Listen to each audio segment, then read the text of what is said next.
สบายดีพี่น้องเมื่อสักครู่สักคนมื้อนี้กินตำบักหุ่งกับต้มไข่เป็ดพี่น้องนี่ตำบักหุ่งเฮาหน้าตาก็สิประมาณนี้แหละพี่น้องนี่พี่น้องคุยกับเขา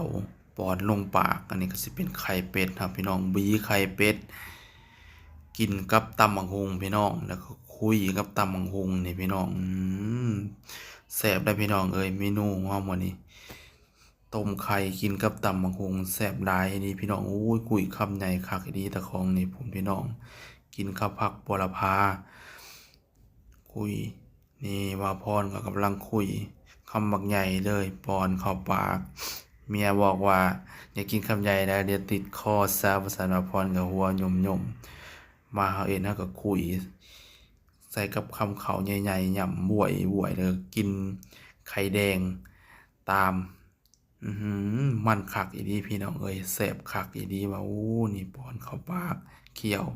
แซ่บหลายเด้อพี่น้องเอ้ยสุดยอด